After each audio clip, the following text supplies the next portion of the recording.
Good morning and welcome to my blog, Wisdom for Today. And here we are in the middle of Lent. And this Lenten season, we're going over the fruits of the Spirit. Every Lenten season, we contemplate Christ's road to Calvary and the cross that he bore for us.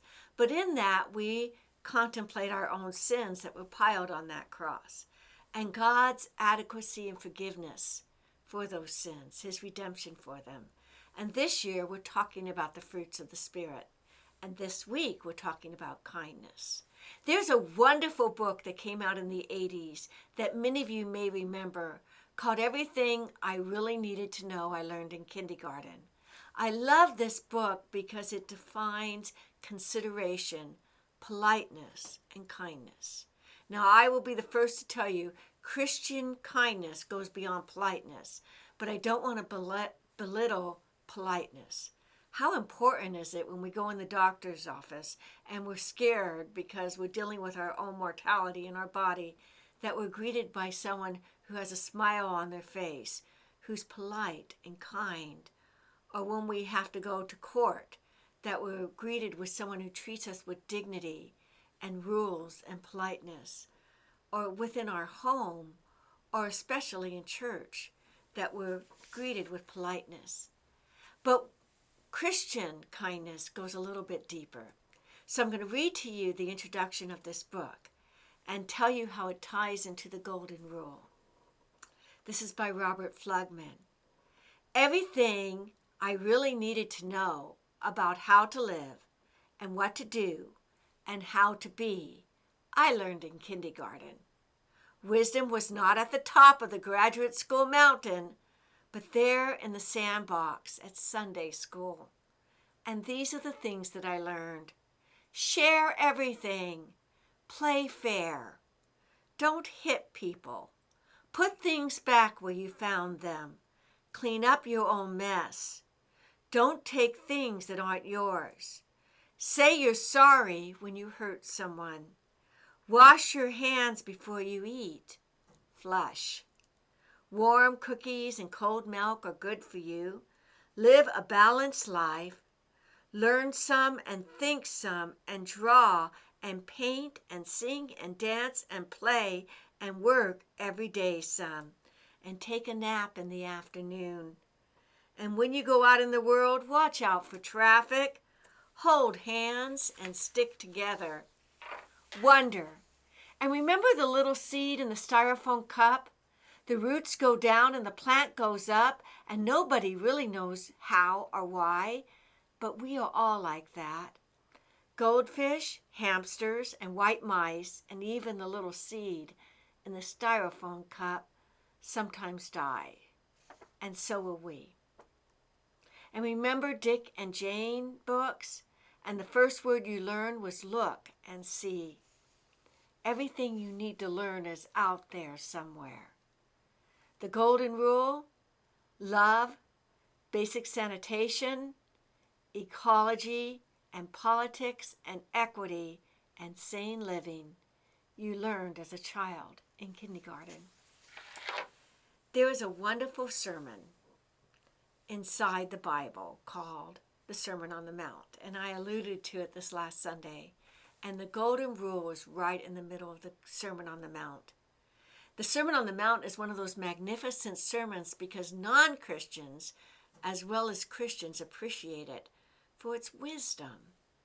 And in the Sermon on the Mount, it talks about, first of all, that blessed are those who don't have, because they can come to God to fulfill those needs.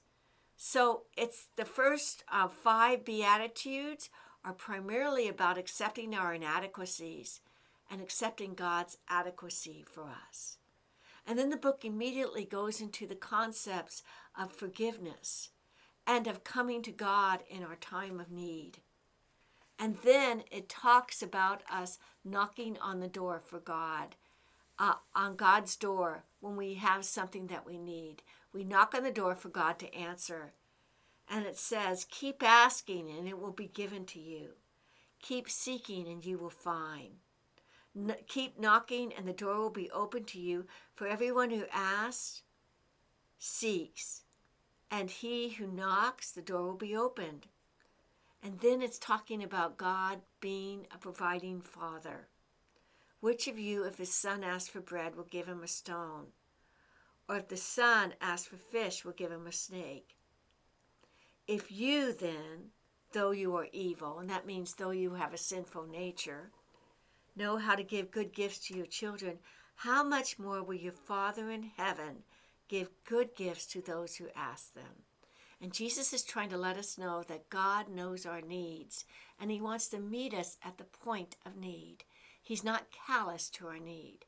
And I love it that this is when the Bible goes into the golden rule. God knows how we feel, and so we have to look out for other people's feelings. So then, the scripture goes on, in everything, do to others what you would have them do to you. For this sums up the law and the prophets. Now, this golden rule has been joked about a lot. Do to others before they do to you. What a cruel world that would be. If that would be the world of evolution that says only the strongest survive. But that's not the world that we're called to as Christians. The world we're called to as Christians is to consider other people's feelings. Consider the battle that's going on inside of them. Consider their needs, not just your own. And how you want to be treated, you treat others that way. It's the powerful gift of empathy that's in the Bible. And it's something that our grandma and our grandpa and our aunts and uncles and our Sunday school teachers and our elementary school teachers strove to taught us. To be kind to others if we want others to treat us kindly. But as a Christian, I can say to you, be kind to others because God has treated you kindly. And you show his love the greatest when you treat others kindly. In a play by William Shakespeare, there's a character named Portia. And there's a man who wants to get revenge on some young men who've been hurting him because of their own bigotry. And she tells him about the quality of mercy, that it's not strained. Mercy is kindness, and it droppeth from heaven like the gentle dew to the earth beneath. And it's thrice blessed. It's blessed by God who gives it. It blesses the person who gives it. And it blesses the person who receives it. And her last line in the speech is what I love. She says that humanity, mankind, showeth himself most like God when he is merciful. We're most like Jesus when we show kindness. So I pray that you'll make room in your Litten study this week and throughout your life for kindness. I hope to see you Wednesday night at our Lenten study, and also I hope to see you this Sunday. And if you're not in Enfield, find a Bible-believing church, and hopefully you can find a Lenten service this Wednesday night. God's blessings, and have a wonderful day.